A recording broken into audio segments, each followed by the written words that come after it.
Hello again.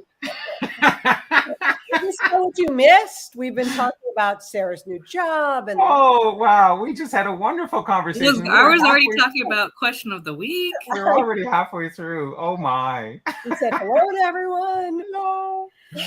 Hello. Yeah, well, I don't know what I hit go live, and we were live right at 10 o'clock Eastern time.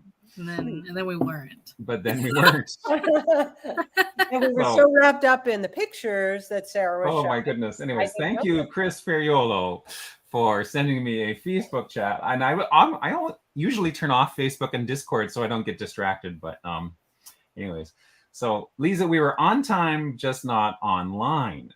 I just scrolled back. Alesh was like, "Are they late?" Oh, shoot.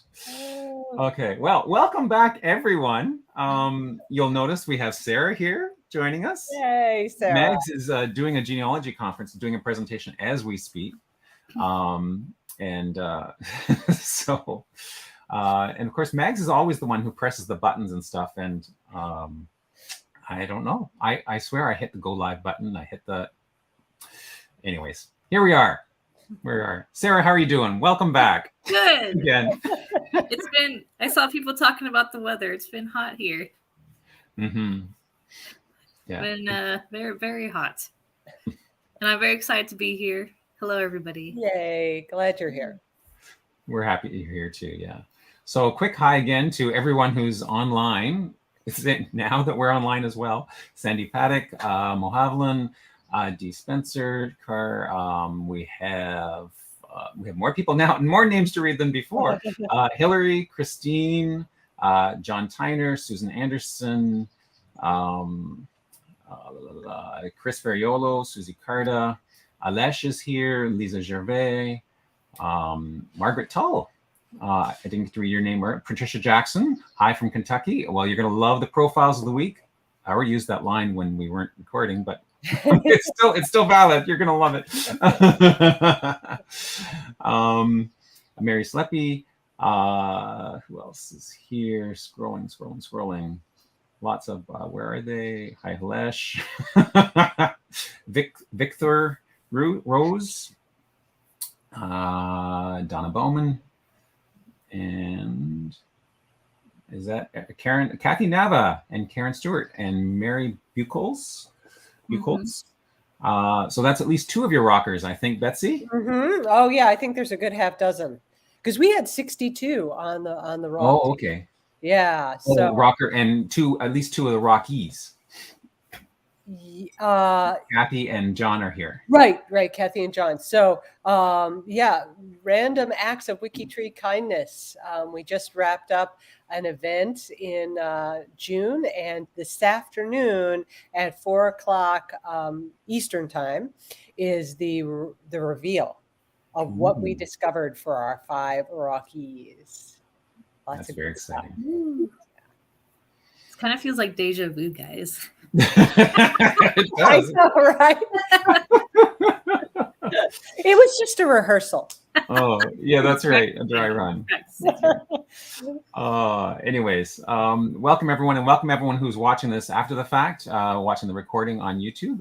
We're glad that you stopped by as well. Hi to Mags, who's I'm sure watching to see what we we're miss you, Mags. Yeah, we miss you. People who were watching us or waiting for us to show up really missed you. Anyways, we're here now and we're live. It says live right there. Yep. In my little screen. For 4 minutes. There we go. So Sarah, take it away again. The question of the now week. I'm a professional at what I just did. So,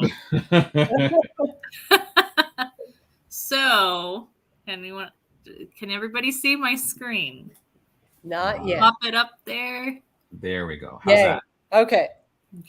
So the question of the week this week: do you have ancestors who died fighting for their country?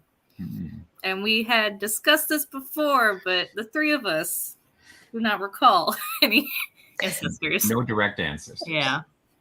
If anybody in the chat wants to, if they didn't share on the question of the week post, if you wanted to, share a little bit if you have anybody. So this one was the first one that was posted by Alexis Nelson. It's kind of cool, but also a sad story. So this photo was taken of the Slick Chick B-29 that was shot down May 29, 1945. And this photo was taken just 50 minutes before it was shot down, returning to Guam. It broke into 2 pieces on impact and actually had Alexis's father, Master Sergeant Cleric Alexander Lovelace, and 3 other men of Crew 46. So I just think it's cool that she has this photo. Yeah, it's an amazing photo. Mm-hmm. Mm-hmm. So then we had a whole bunch of people commented on her post. Mm-hmm. Then we had here Christina Adams that her uncle, Jack Henry, died in the Battle of the Bulge days after arriving in the European theater and only weeks after being drafted. And there were no pictures of him after he left California for training. And we had this other one with the photo, another one who was killed in action in World War II during the Battle of the Bulge.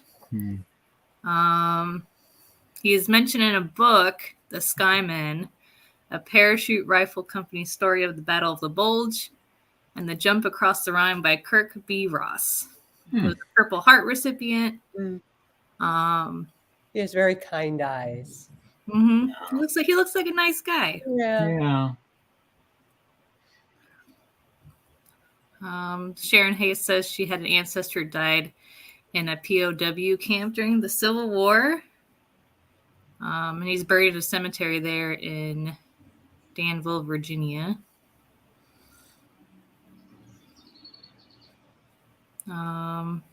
We have here Leah. How would you pronounce that last name? I would say Leah Hope, if it was French, if she's... Yeah, like pay like peace. Well, look, it says here she's talking about some French, so probably. Mm-hmm. Yeah. So she doesn't have any direct answers either, but she has some relatives. She has a first cousin 3 times removed who died in the Ardennes at the very beginning of World War I.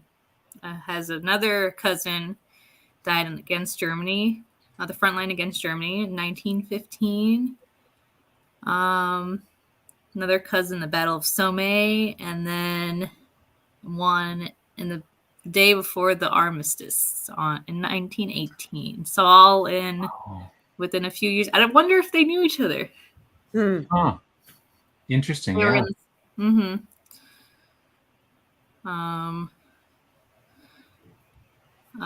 DC McCone says James Ward III, and has the daughter of the American Revolution number there, gave his life at the Battle of Point Pleasant.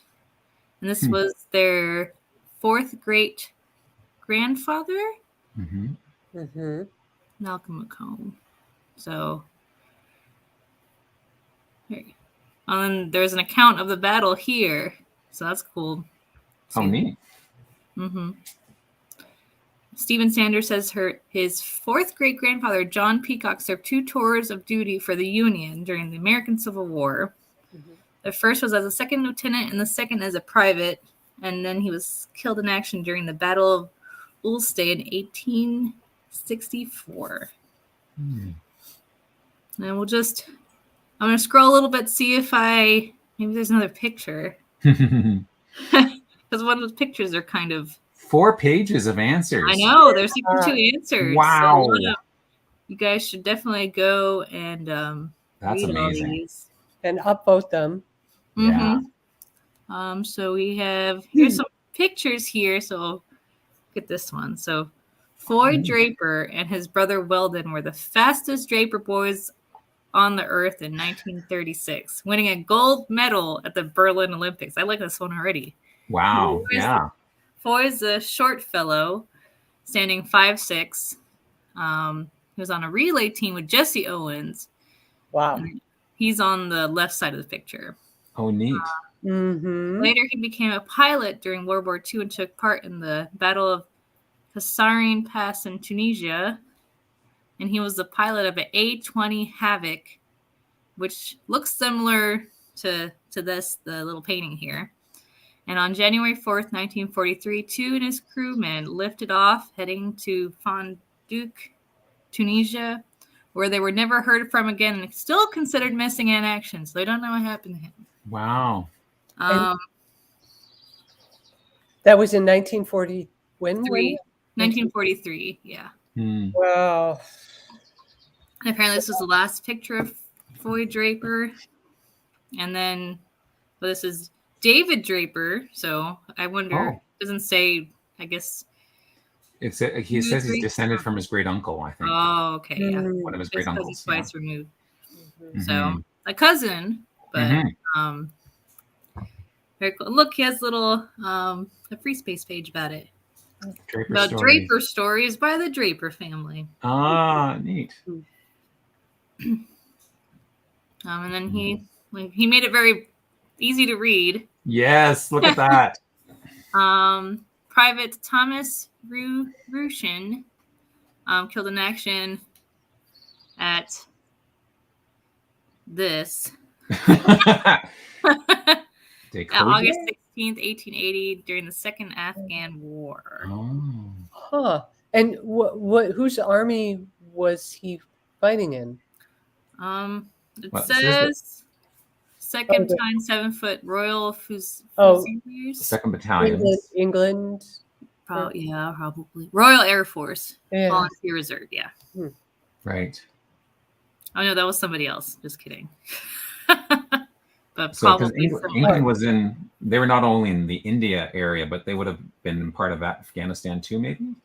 Would that be? Yeah, I mean, British Empire? My knowledge of history is not that good, but I don't know anything about the Second Afghan War in the 19th century.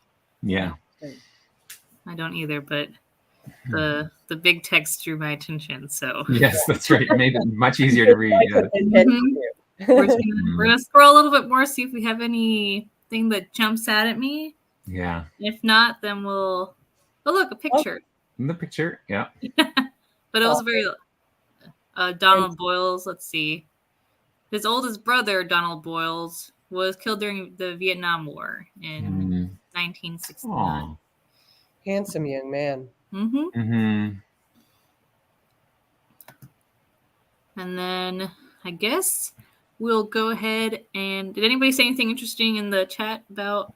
Yeah, there's a couple. Mary said that her Clarkson cousin died during World War II, the same time her dad was in Normandy invasion at Henri Chapelle, arrondissement de Verrières, Liège, Belgium. And Susan also said she doesn't have any ancestors who died fighting for their country, but my multiple great-grandfather died of disease at the siege of Havana in the French and Indian War. Yeah. Yeah, well, I guess we'll go ahead and let you get on with our profiles, Greg. Okay, well, then thanks, I shall Sarah. do so. Thank you, everybody, if you had shared in the G2G. Yeah. For sharing. And I mean, there are other people who have, yeah, that's good. So the profiles of the week are notable Kentuckians. So since Mags is not here to say it, I will just say that we'll be looking at a lot of Appalachians this week. Uh-oh, you guys take your first shot.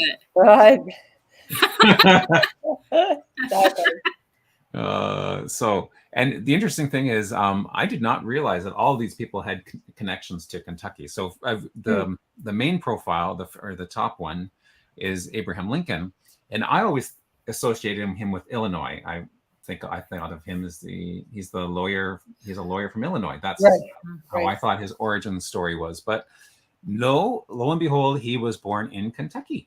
I did not know that. I think he actually has connections to a couple of states, and of course everybody wants to claim a piece of them, right? Yeah. Well, and at the bottom of the profile is the list of all those states that have Lincoln counties in them, of course, and there's a bunch of them as well. But born on the 12th of February, 1809, in Sinking Spring Farm in Ogdenville, Hardin County, Kentucky, United States. I love the name of that, Sinking Spring Farm. And I mean, I grew up on a farm, and there are definitely parts of the farmland that are notoriously wet and boggy. and boggy, or always under water. So I can just imagine that Sinking Spring Farm. What a great descriptive name. And of course, he passed away on the 15th of April, 1865, age of 56, after having been shot. So we all know the sad end there. Again, of course, as a notable, he has many categories connected to him. A lot of them Indiana. Illinois. What's that? So there's Illinois, Decatur, Decatur, Springfield, yeah. Nauvoo. Never heard of that place before. Sorry for those in Nauvoo. But there's Ogdenville, Kentucky. Indiana, there's a third state that he's connected to. I'm not sure what the connection is to Little Pigeon Creek yet, but it's probably mentioned in the bio, so we'll get to that. Anyways, he was the 16th president of the United States, preceded by James Buchanan, followed by Andrew Johnson. Also was a member of the House of Representatives before that time. So the Sinking Spring Farm is near Ogdenville, Kentucky. He was brought up in Kentucky, Indiana, and Illinois. So I guess he moved between the three of those growing up. Schoolmate and playmate was Austin Gallagher, son of poor pioneers. He was largely self-educated, qualified as a lawyer.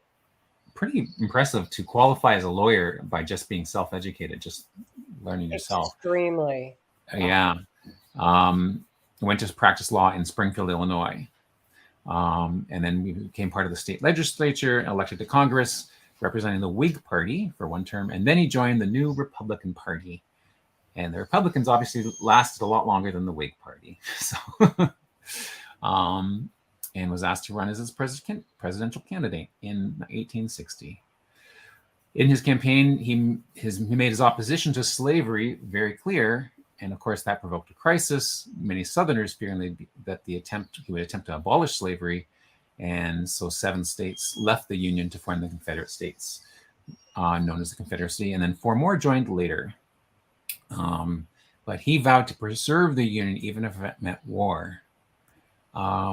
So he always defined the Civil War as a struggle to save the Union, which is interesting because I always presumed that the reason for the war in the first place was to abolish slavery, or because of the slavery versus anti-slavery. So the fact that was his primary initial, at least, thing was to keep the country together. So it seems kind of paradoxical, you have to fight to keep people together. That seems like a bit of a going at it the wrong way. But then, of course, he issued the Emancipation Proclamation, which freed all the slaves in the area still under Confederate control. They couldn't have liked that. So that identified that the war really was about to end slavery. At least that became the goal of it, which is probably why this Canadian thought that was the main goal in the first place. Greg, he is your closest. Yes, I noticed that. That's interesting, 19, eh? 19 degrees. 19, yeah. Now he's not a direct relative. He's not a cousin or anything, because there are a few others that are actual cousins but are farther away. Yeah, you've got a couple of marriages in there. Yeah. So that's interesting. Now, one of the things I didn't realize is that he assumed more power than any president before him. He declared martial law and he suspended legal rights. I did not know that during the Civil War.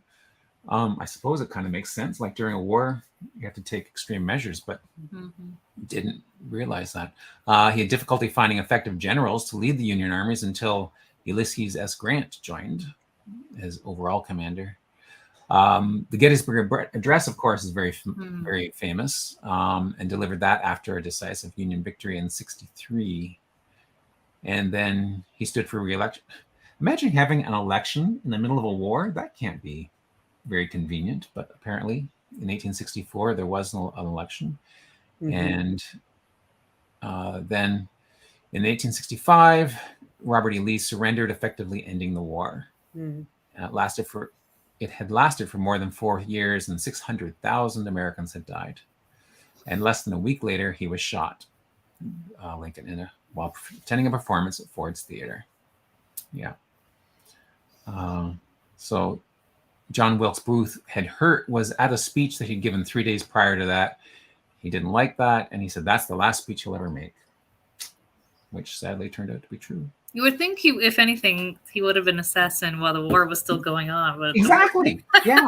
Mm. I mean, it's good for history and for your country that he actually survived till the end of the war and, was able to wrap it up, because Yeah. who knows the chaos that would have ensued if he had been assassinated prior to that, right? Yeah. Yeah. Well, it's kind of the opposite of when you're going through the profiles, that one person who was killed, not the profiles. When you're going through the question of the week, there was one person you mentioned had died the day before the armistice. He died on November 10th, the day before November 11th, when the armistice was, and the war was officially over. Like, he made it this close to surviving. One more day, and he would have. Oh, that's sad. Anyways, genealogically, the interesting thing is that he only had 10 descendants, and there are no more living descendants that we know of. How many children did he have? He had, I think, 3 children. Let's look up the descendants list here. 4? Oh, 4 children. 4 children, yes. And only one of them, Robert, had 3 children of his own. And so, like I say, unmarried, no children. Now this one here, this Robert here, there's a controversy. His second wife apparently had a child who was named Lincoln Beckwith, but there was concerns whether that was truly his son or not. So, so that's kind of too bad that the line is extinct that way. Yeah. But this is a lovely page. Like, the people who've worked on this have done a great job. Like, I love the banners along the side with the Lincoln Memorial and the statue of Lincoln there. That's very cool. Sharp looking. Yeah. And some nice images as well. So very cool. Well done. And then the timeline, this is always neat, especially when you've got someone who's done so many things and there's so many highlights throughout the life. Very cool. Well done. Anyways, moving on to others. Cassius Marcellus Clay, also more popularly known as Muhammad Ali. He's my cousin. 22nd cousin, once removed, so rather distant, but still. And being a notable, he has 1,037 connections. Let's see, how many connections did Abraham Lincoln has? 18,000. That makes sense. Though he doesn't have a lot of descendants, he has a lot of connections to people who obviously do have lots of descendants and ancestors and so on. Anyways, Cassius Clay was born 17th of January 1942 in Louisville, Kentucky. And of course, he changed his name to Muhammad Ali, known as the Greatest, was American World Heavyweight Boxing Champion.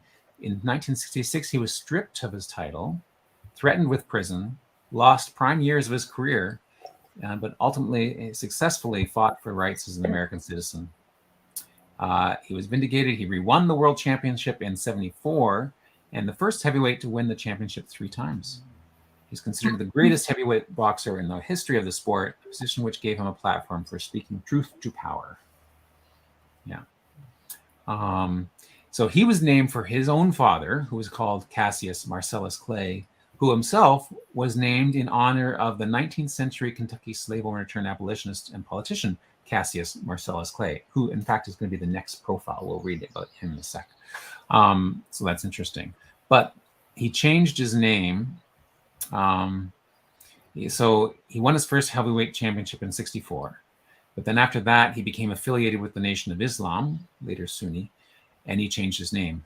And the reason why Muhammad Ali changed his name was, he says, why should I keep my white slave master's name visible and my black ancestors invisible, unknown and unhonored? So though, in a sense, he's being named after someone who did a good thing, became an abolitionist, and freed slaves, he still was a slave owner at one point, and it's named for a white person as opposed to, so that's a interesting point. That's good.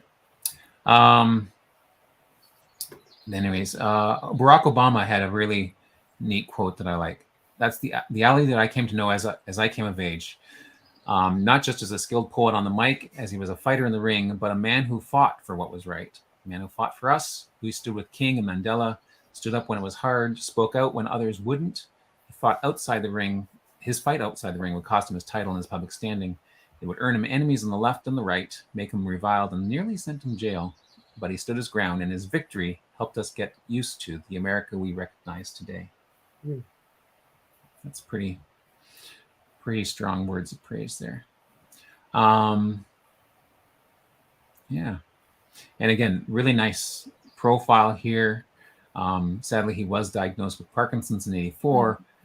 Not uncommon for those who have suffered head trauma, especially from boxing, and then died of respiratory failure. Yeah, though he was diagnosed in 1984, he lasted quite a long time. Mm-hmm. I don't think I realized he had Parkinson's. No? Because in later, like when he would show up for awards shows and things, you could see him, he would have that bit of a shake to him, so, but it wasn't quite as debilitating as some, but. What is the picture with him and a much shorter person? Oh, what's that? The pint-sized opponent. Oh, I'm guessing that's a photo op. I'm sure he didn't really fight him. But that's cute. Poor kid, if so. Oh, yeah. That's great. So the person his father was named after, another Cassius Marcellus Clay, another cousin of mine, apparently. Interesting. He was born to Green Clay. His father's name was Green, believe it or not. One of the wealthiest planters and slaveholders in Kentucky.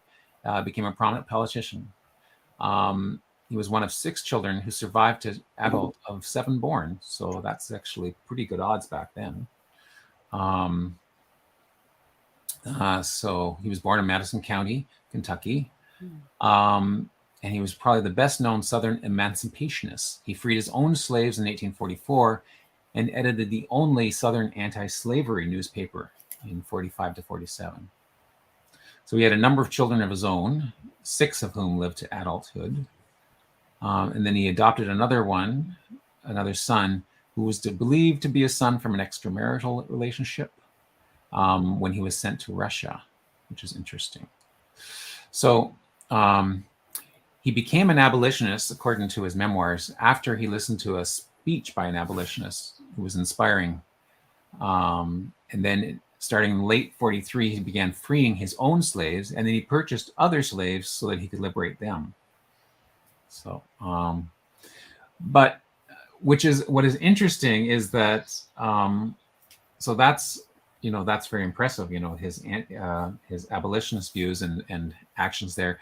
But it's interesting that Muhammad Ali had his name originally because he's got a huge history, this guy, of fighting and dueling.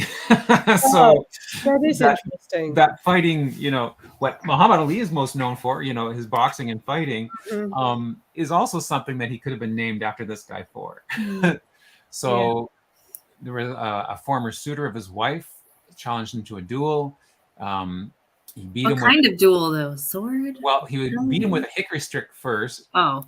And then he challenged to a duel. But then the other guy ran off and slit his fingers. Was that reported in the newspapers or? I don't know. Story.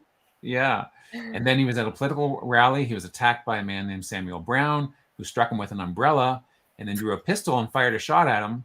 But the bullet ricocheted off his Bowie knife that he carried with him. So, which he kept in his waistcoat. So Clay drew his knife, severed one of his ears, cut out one of his eyes, slit his nose, and then onlookers were pelting him with chairs. Oh my goodness! He survived. He was sued. The attacker sued Clay in court, I guess, for the damages. Oh, sure. But he was acquitted because he was the one who had been attacked. But he did say that this guy was the bravest fighter he'd ever faced. Then there's another one, attempted again, someone who tried to shoot him, but again, Clay used his knife on him. And then at 89, he was attacked by ruffians. When he was 89 years old. What's that? When he's 89 years old. Wow. But he survived. He shot one, stabbed the other with his trusty bowie knife. Yeah, so just don't mess with this guy. He seems very lucky. He had some luck on his side too. Sure. There is that. How old was he when he passed? He passed, let's see. Where was he? 92. Yeah, amazing. So at one point he was, so he was in the military. He actually fought in the Mexican-American War. He was in the House of Representatives. Then he was sent to Russia because he sort of fell out of favor. And that's where he was supposed to have maybe potentially fathered this extra son that he adopted. Anyways, he died of kidney failure eventually. So not from a duel or anything like that, but very interesting history of this guy. Yeah. Then we have Josephine Kirby, who was born in Newport, Kentucky, on the 22nd of February, 1843. And she was an American progressive era women's rights leader, a suffragist, social reformer, and a writer from Versailles, Kentucky. Do you say Versailles, Kentucky, or do you say Versailles? I think that they don't say it the way they do in France, but yeah. Okay. Oh, Finn. What? I don't know if you hear Finn whining in the background there. Yes. Okay. He wants attention. He wants attention. Yes. Okay. So she was, her profile basically is, so she was a music teacher, and then it details of where she pops up in the census and what she was doing, and where she died in a railroad accident around 1893. That's very sad. There's a question in the research notes about her birth date. But other than that, there's not a lot of details here, except for the little summary at the top about being a social reformer and writer. It's nice that we have a picture of her. Yeah, the nice picture, though. Yeah. Does she look like a music teacher, Betsy? Yes. Yes. Now, what instrument would you suggest if you had to guess? I would say she's a piano teacher. Yeah. Next, we have Alberta Odell Jones, who has 608 connections. Born the 12th of November, 1930 in Louisville. Died sadly young at 34 in 1965. So she was an attorney, civil rights icon. She was one of the first African-American women to pass the Kentucky bar and the first woman appointed as a city prosecutor in Jefferson County. She helped to educate and register Black voters, to integrate the University of Louisville, and she negotiated a contract for boxer Cassius Clay, her neighbor, who would become eventually Muhammad Ali. Unfortunately, in 1965, she was murdered by an unknown person, and that murder is still unsolved to this day. Isn't that sad? That's awful. It's kind of cool. We have 3 people who are connected just in this. Just knew each other. Yeah. Yeah. That is wild, eh? That's neat. So, you know how I love a good quote. So she said that when she got home after passing the bar exam in Kentucky, she was told, "You've got 2 strikes against you. You're a woman and you're a Negro." And she replied, "Yeah, but I've got 1 strike left. And I've seen people get home runs when all they've got left is 1 strike." So good for her, turning that metaphor around. So also very active in the civil rights movement, especially with Independent Voters Association. Yeah, murder has not been solved as of 2017 anyways. So if it has been solved since then, someone should update this profile. Maybe some DNA. I know, I was just thinking that. Yeah, well now, DNA's come a long way, even in the last, 6 years since 2017. So it's I wonder if they have anything there. Next, we have Alice Spencer Geddes, born 13th of November. My closest. She's your closest? Yeah. Okay. And Sarah, who's your closest? I don't know. I didn't look. Sarah, your closest is William Sutton, 17 Okay. degrees. Okay, so we haven't gotten to him yet. We haven't got to him. He's the closer. So Alice, born 13th November 1876 in Athol, Worcester, Massachusetts. Worcester, I think. Worcester. So she wasn't born in Kentucky. The first one not born in Kentucky, but she died in Kentucky, in Pippa Passes, Kentucky. She was the co-founder, along with June Buchanan, of the Caney Junior College in Pippa Passes, Kentucky. Yeah, she did a lot of work in Kentucky, so this just makes sense. School was to become a four-year college and was renamed in her honor as Alice Lloyd College. So yeah, she was born to William Edwin Geddes and Ella Mary Ainsworth Bowker. 1900, she was the single grandchild in the household of Alice Geddes. Yeah, so her grandmother had the same name as her. She was a writer for local newspapers, a housekeeper, then married Arthur Lloyd. Eastern Kentucky was sorely lacking in educational opportunities when Alice Lloyd arrived at Ivis, Kentucky in 1916, and she saw the need for regional uplift and felt that through education, the Appalachian people could have a brighter future. Armed with an invitation from a local resident, she came to Pippa Passes to teach the children. And she knew that she was among some of the brightest and best students that could be found anywhere. But to ensure that no student would be turned away because of financial difficulty, she instituted a mandatory student work program and secured the success of her mission through generous financial support of her friends on the East Coast, voluntary teachers, and faith as firm as a rock and aspirations as high as mountains. So she saw that there was a need, and she made sure that there was a way to improve things through education. So very impressive. I just think that her belief in the abilities of her students is so powerful. It is. You know, it's so true. Believe in their talents, you know, there's so far that they can go. Yeah. It's very impressive. Yeah. So went on to create school, and there's another. She's not the only one. In fact, many these appellations that have been chosen, or Kentucky profiles, they're all very impressive. They've done lots of amazing things. Next one, maybe not quite as selfless as starting schools and helping the poor, but Harlan David Sanders, born the 9th of September, 1890. I didn't realize he was that old. I mean, that was so long ago, in Henryville, Indiana, but passed away in Louisville, Kentucky.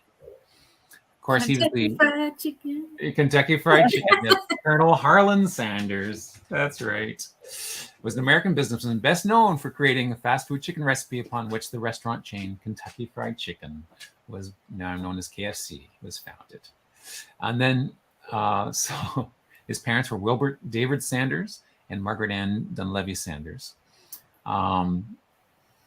He served as a wagoner in the U.S. Army in Cuba in 1906 to 1907. So that's interesting. Yeah, he had a very interesting career, because you would think, you know, all we know, or what most of us know about, is his Kentucky Fried Chicken. So you think, you know, he spent his life in the kitchen or in the restaurant, but no, wagoner in the U.S. Army. He was an insurance agent by occupation in 1920.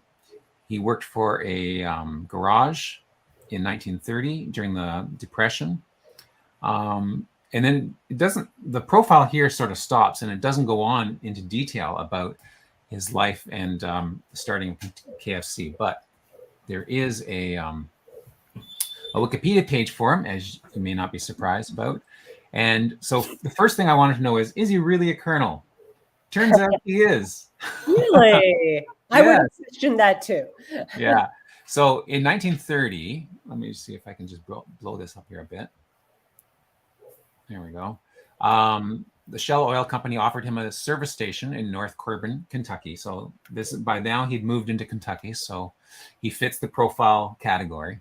And and they gave it rent-free as long as he paid the company a percentage of his sales. So I guess it's sort of like his rent was a commission, more or less, really. And at his service station, he began to serve chicken dishes and other meals on the side. And eventually, initially, he used his living quarters before he opened up an actual restaurant to serve them. But during this period, he was involved in a shootout with a local competitor. Stewart killed a Shell employee who was with Sanders, and the competitor, and convicted of murder, which kind of eliminated Sanders' own competition because his competitor went to jail for shooting a fellow Shell employee. But because of that, he was commissioned. He was basically rewarded by the Kentucky governor and became a Kentucky colonel, which is the highest title of honor bestowed by the Commonwealth of Kentucky, and is the best known of a number of honorary colonelcies conferred by United States governors. So he was made a colonel by the governor of Kentucky. Huh. So he is officially Colonel Sanders. So he's basically a chicken colonel. He's a chicken colonel.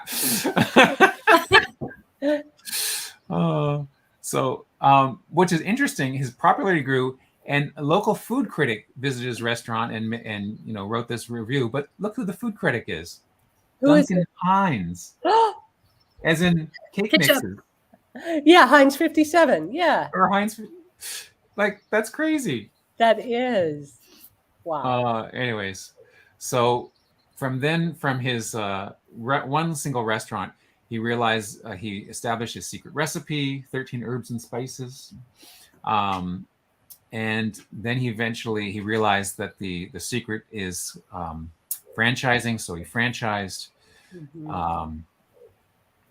He franchised his restaurant, but it caused a lot of stress, and so eventually he actually sold the company. But he was kept on as the ambassador for the company and still did photo ops and other things. So I think it was 1964. It says that he sold the company. Well, in 1964 he was 73 years old at that point. That's fair.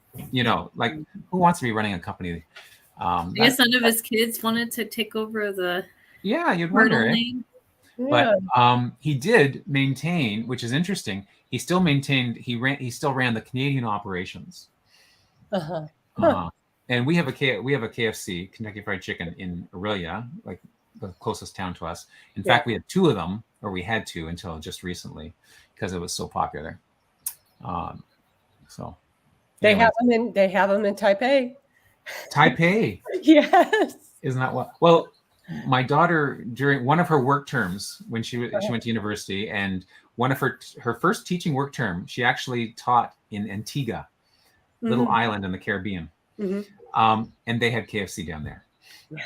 We actually went to visit at March break just to make sure she was okay. as any good parent would. Any good parent would do that, would suffer and take a trip to, a Caribbean island, just to make sure. Yeah. Anyways. Yeah, KFC's all over the place.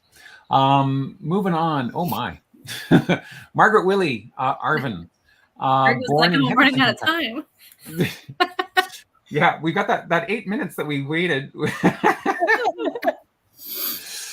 She was a nurse from Henderson, Kentucky, served in the First World War in France at the British Army Hospital, and she was the most decorated Kentucky woman veteran serving in World War I. She had a Purple Heart.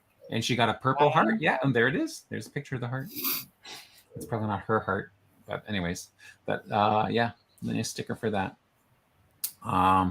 Stationed at the Harvard unit in the Harvard University Hospital in Boston, Massachusetts, after she joined the American Red Cross, and worked as a registered nurse. Sadly died in 1947 from carcinoma of the uterus, and laid to rest in Henderson, Kentucky. And what's neat about this profile is it has some neat clippings. So there's a Purple Heart nurse dies at residence in Kentucky. Yeah. And then there's one about the marriage of her sister. Huh. To Robert. No, this is her marriage. Oh, that's interesting. Mrs. N.B. Anderson announces the marriage of her sister, Mary Arvin Tiller, to I'm wondering, is that like her parents may have passed away at this point? Right. So it's like somebody else in the family. Someone else has to do the announcing. Yes. Right? You don't self-announce your marriage. Maybe that's. Well, what was the date of the marriage? Let's see. It should say up here. Married in 1925. Yes, and her parents passed away in 2123. That makes sense. So there we go. Interesting. Apparently, Sandy says that John Tyner added all those. Way to go, John. Yeah. Nicely done. I like that. They're very cool. Yeah. Cora Stewart, formerly Wilson. Cora, daughter of Jeremiah Wilson and Annie Eliza Hawley. Born on the 17th of January, 1875. That's the second person who was born on the 17th of January. I think Muhammad Ali was born on the 17th. And Greg Clark. 16th. I'm the 16th. Oh, yes. Okay, yes. That's why it stands out, because it's really, really close. And he was born in Farmers, Rowan, Kentucky. I guess Farmers is village, town. I mean, there's a lot of farmers. You'd think you'd have to be a little more specific. Rowan County, Kentucky. 1875. Passed away at age of 83. Associated with Appalachia. We said it again. What's that? We said it again. I did, yes. Well, someone has to say it a few times, when let's see. So they went from the place of farmer to Licking City in 1880. Then Moorhead, where Cora married Ulysses Grant Carey. She became a teacher, received her teaching credentials at Moorhead Normal School. And she also worked as a music teacher in Louisville, Kentucky. Another music teacher. Yeah. You see, I would look at her and say, I think she's a vocal coach. I can see that. Very cool. Yes. So the cool thing that she's most known for is starting in September 1911, she opened what she called a moonlight school in Rowan County to educate adult illiterates during the evenings. So her idea was that adults would attend school at night in the buildings where the children attended during the day. And ideally, the school only operated on moonlit nights, so attendees could get there and back safely. Mm-hmm. Like, what a cool idea, Yeah. Because no streetlights at that time, right? So hence moonlight schools. At first, when I thought, oh, you mean they're so cheap they don't turn on the lights, so they have to read by the light of the moon? But I don't think there's that. But it was the safety. Once students learn the basic reading, then they could go on to learn other subjects such as history, civics, geography, home economics, and more. In 2 years, this is impressive, 40,000 Kentuckians were taught to read and write. Wow. That's very impressive. So because of Cora, the governor created a literacy committee and extended, they actually had a goal and a competition to end literacy in Kentucky by 1920. Counties had competitions to see who could wipe it out first. I love that. Like that's a very impressive goal. And so there are more moonlight schools that were created all over the state. They had to be segregated. So there were 15 colored moonlight schools created in 1915 because segregation was still going on at that point. She created some books, like readers, the first reader and a second reader, and even did a reader for soldiers because there was a high literacy rate in the Army as well. So very impressive work. Yeah, I put a link in the chat to an article that Eowyn wrote about Cora and the research that was done on her. It goes the bio is very comprehensive on this book, but the article goes a little deeper, and so check that out. And I really was impressed by the fact that the primers, the reading primers that she wrote, she made them relevant to adults. Yes. So instead of like Dick and Jane go to play, it was things that were part of their lives. And so that was interesting and motivating. It's genius, of course. That makes sense. Yeah. Very impressive. Yeah. Then we have Jessie Hilton Stewart. again, a distant cousin. Born in 1907 in Greenup, Kentucky. Such cool names. Son of Mitchell Stewart Jr. and Martha Hilton. Passed away in 1984 at the age of 76. He was a school teacher, an administrator, an author, and a poet laureate of Kentucky. Did you realize you had a poet laureate at one point? Well, many of you are from Kentucky, but those who are from Kentucky, did you realize you had a poet laureate? He was the author of more than 55 books, 500 short stories, first gaining recognition for Man with a Bull-Tongue Plow. That's kind of a cool title for a book. Yeah. A Bull-Tongue Plow. Interesting. He won the Academy of Arts and Sciences Award in 1941 for The Men of Mountains. And his best-known work is a 1943 novel, Taps for Private Tussey, which won the Thomas Jefferson Award. The thing that caught my attention, he wrote a love letter to Kentucky, and the title poem from his collection, Kentucky is My Land, he read it to the Kentucky State Legislature, and after that, he was appointed the Poet Laureate for doing that. And in fact, so I went on. So Wikipedia has a bit more about him.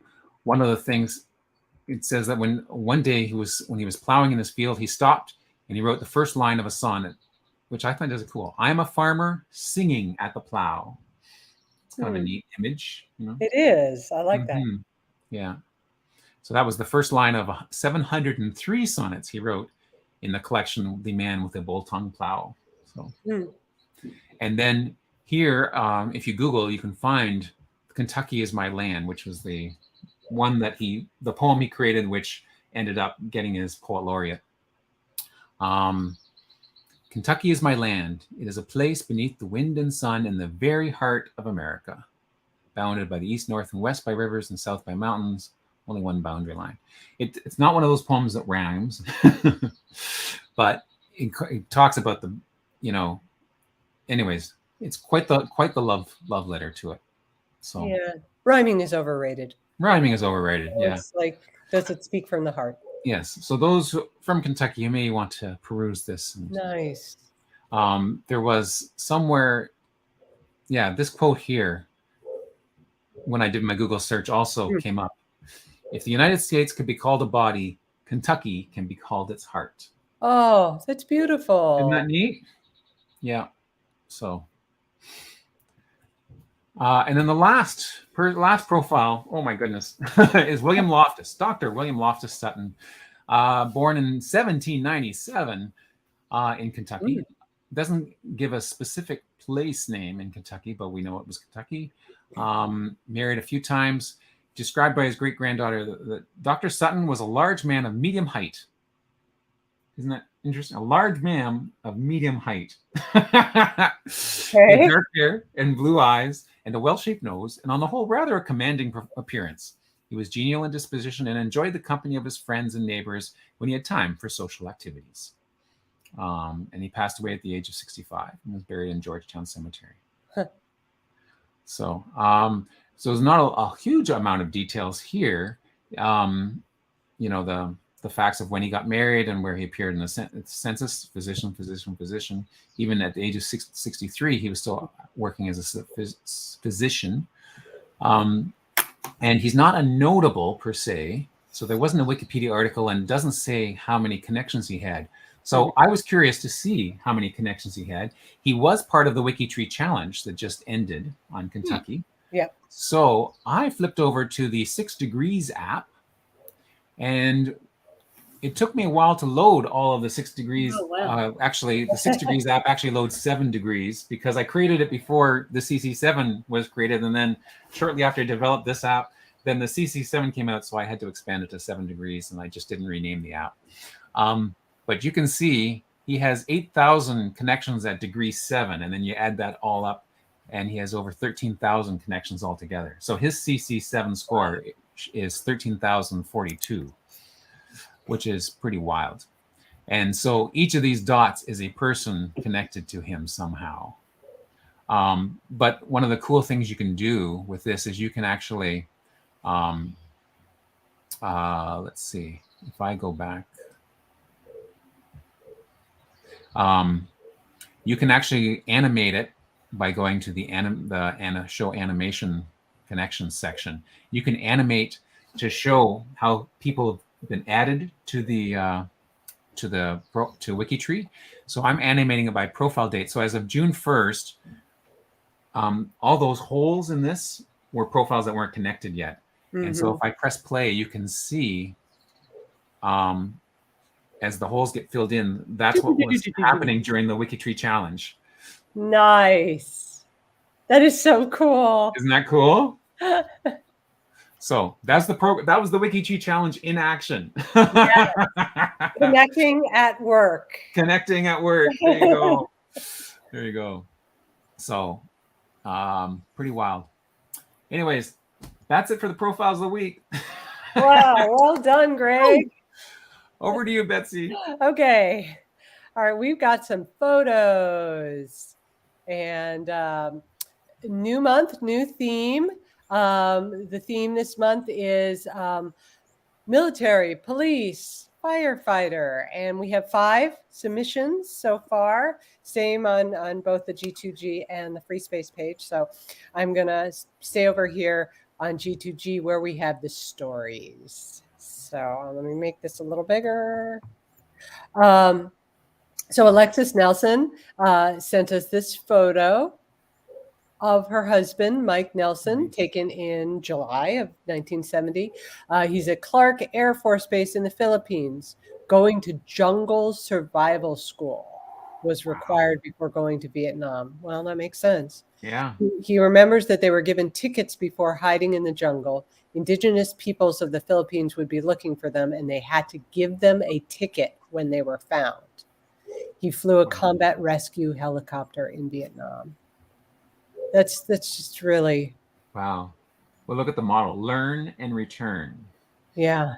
If you learn these skills, then you'll be able to survive and return. That's quite something. Mm-hmm. Wow. Thanks, Alexis. Then I thought this one was Alexis, but this one was submitted by Aloyne Chestnut. I'm sorry if I'm mispronouncing your name. And this D. Nelson's Detroit Police Unit was one of the first to use motorcycles for patrols. There's a story about him on his profile with additional photos. So, then Eric Varva sent us this one. His ancestor is this gentleman in the middle, Joseph, his great-grandfather. So this is, that's right. I keep forgetting that you're from Chicago too, Eric. Okay. 1918 article, and I'm not going to attempt to pronounce that. Describes the Chicago Czech immigrant community having ceremonial flags at home, with each having stars for the number of men serving Uncle Sam's banner for world democracy. The article listed my great-great-grandmother's flag having 3 stars for 3 sons. That would be Jerry, Amos, and Adolf. So that is wonderful. Wow. Handsome boys. Nice. Yeah. Served in World War I. This framed family photo has always puzzled me. I think this is Pat Miller. Yes. My Aunt Catherine Miller is sitting in the lap of a World War I Canadian soldier. Who is he? Obviously, it was important to my grandparents to have it framed. She speculates there's a Fraser Robert Miller who died in May 1918 in France, a military error that killed him. How tragic. Is this him holding his second cousin? I don't know. But it's definitely not her father? No.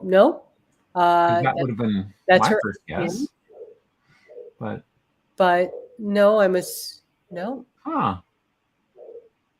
That is a mystery. That is a mystery. I wonder if, somebody who is really good at photo detective work could Yes. like say anything about this pin here, Uh-huh. to make more of a guess about who he is. I see Right. he's wearing a ring. Oh. Um, Hmm. yeah, her aunt is adorable. Huh. Well, I hope you solve it, Pat. Yeah. And I think this is our last one. A military family. Who sent us this? John Thompson. My great-grandfather, Lieutenant Colonel Frederick William Benwell, 19th century. Frederick's father, Colonel James Benwell, and Frederick's grandfather, Major General Sir James Lamond. CB. What does CB stand for? Oh. CB. Commander of Britain? I don't know. Yeah, all serving in India, which does suggest the British Empire. Mm-hmm. I'll have to look that up. And there he is with his cravat. Mm-hmm. Yes. Yeah. Thank you, John. Yes, he does look very electricity. Looks very distinguished. I agree. All right. Well, thank you, everyone. Keep them coming. Yeah. We have a whole rest of the month to go. And we have some ancestors to celebrate. Mm-hmm. Let's see. Actually, I can go straight to this profile. So this is Murdy. I can go a little smaller. Murdy Arnold Duncan Harris, who's the great aunt of Lamira Morton. And her connection to July is that she was born, she died July 23rd at the age of 94. And we have some wonderful photos on here. She's from Arkansas. And one thing that several things that I thought were very cool. I didn't know we had this sticker here that Lamira said she was a lifelong genealogist, family historian. And so, if you have somebody like that in your tree that you want to memorialize, you can give them that sticker. I have a few people in my mind who need that sticker. She married young. She was 20 and she got married in 1928. They had 2 children. And then 5 years later, her husband died. She, at that time, took over his duties as president of Silica Products, a sand mining operation. And she carried on with that for the next 40 years. So I just thought that, 1933 to 1973, to be a female president of a company, that's pretty impressive. Yeah. Mm-hmm. And she died at 94. There's a transcription of her obituary. And looking at the photos, there's some really, really nice ones of her as an adult. Great smile. Mm-hmm.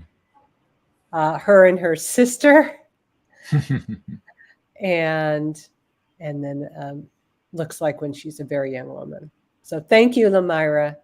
I enjoyed getting to know Murdy.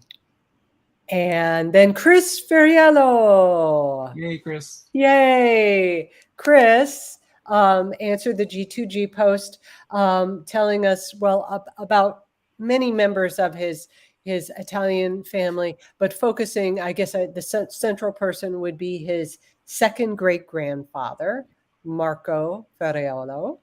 And he was born in San Pietro, Italy, born and died there. And he and his wife, Caterina Coppola, had several children, 6 children, who scattered all over the world. Haverhill, Massachusetts, Rome, Argentina, and Switzerland. Wow. Yeah. And, had descendants. And so there are Ferriellos all over the world. Marco was born on July 1st. Yes, he was born the day that Canada turned 1 year old. Yes, on Wednesday. Yes, a year after. Look, 1868. Yeah. So when Canada was became a nation in Right. 67, so Canada was 1 year old when Marco was born. Yeah. And this photo here is one of their grandchildren, their granddaughters. Very nice. So, and Chris says that he's in touch with many of his far-flung international family through Facebook, and what a wonderful thing the internet can be. Yeah. Yeah. So please, I myself still need to answer the post. It seems like a lot of us have significant dates in July on our anniversaries list. So we love the stories. Keep them coming. Yeah. Yeah. Great. Okay. Quick tip. Okay. So on the main page, if you're looking for ways to collaborate, new people to collaborate with, and you need some ideas, under my WikiTree, you want to go to cousins. Ooh. And I had not really looked at this. What it does, it reminds me that I need to work on my CC7.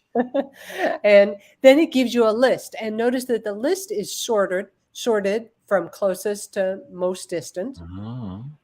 And it tells you who your common ancestor is. Neat. And a quick way to contact the manager. Some of them are unlisted. These ones that are in my most closest realm, I certainly recognize the surnames. But I was not aware they were on the WikiTree. Wow. And so, it's a great way to realize that people are on WikiTree, and you could get going to work with them to expand your tree. So the difference between, I see Stuart Redwood there at level 6. He doesn't have a contact manager. He has 42 edits. Does that mean he's an actual live WikiTreeer? Yes. He's my second cousin, and he is active. And then Stephen is his father. Oh, there we go. Yep. I'm not sure who unlisted Redwood is, but we all have the same common ancestor. So these are things to figure out. And it also helpfully tells you if they've DNA tested. Oh, nice. Yeah. I mean, I think this page is just really a great consolidation. And very nice. Then as you get down, I mean, I would say even fruitful to based on the common ancestors to look at some of these more distant ones. So there's cool. for the week. Excellent.